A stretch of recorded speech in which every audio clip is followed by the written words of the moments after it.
Hello, আমি সন্তু বিশ্বাস, certified life coach. এই ভিডিওতে আমি শেয়ার করব কিভাবে আপনি যে সেটিংটা ভুল করে চেঞ্জ করে ফেলেছেন, যেটা ভিডিও প্লেইং স্পিডটা, সেটা ঠিক করবেন কি করে। সো ভিডিওটা অলওয়েজ নর্মাল স্পিডেই আপনার, এটা তো একদম ছোট্ট প্রবলেম, অলওয়েজ নর্মাল স্পিডেই থাকে, ঠিক আছে। বাট আপনি হয়তো কোনোভাবে ভুল করে, অনেকজন কি হয় ভুল করে এখানে সেটিংসে চেঞ্জ করে ফেলে। কিভাবে সেটিংসটাকে ঠিক করতে হবে সেটা শেয়ার করছি।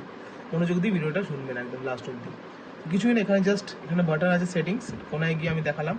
এই সেটিংস বাটন ক্লিক করলে এখানে আছে ভিডিও কোয়ালিটি, অটো দেওয়া আছে, এখানে আছে নর্মাল। আপনি হয়তো ভুল করে এটা স্লো করে ফেলেছেন ক্লিক করে, তাই না কি হচ্ছে আস্তে আস্তে প্লে হচ্ছে। এবং আমি চুজ করছি আমি আমার প্রবলেমকে বুঝতে পারলাম, এটা স্লো হয়ে গেছে। এবার এরকম ফাস্টও করা যায়, অনেকজন ফাস্ট করে শোনে।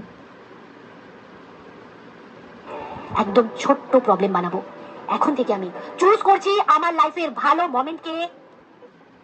সো কি বললাম, এটা আমাদের কিছু করিনি, আপনি ভুল করে সেটিংসে চেঞ্জ করে নিজে সেটিংসটা চেঞ্জ করে দিয়েছেন, বা অন্য কেউ আপনার মোবাইল হয়তো কেউ করে দিয়েছে। হ্যাঁ, সো এনিওয়ে এটা ঠিক করবেন কি করে, ভেরি সিম্পল।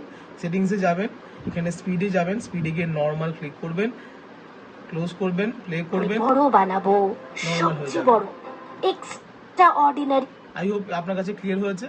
সো এই প্রসেসটা ফলো করুন, আপনার ভিডিওটা নর্মাল প্লেতে আবার নর্মাল স্পিডে আবার প্লে হবে। Thank you.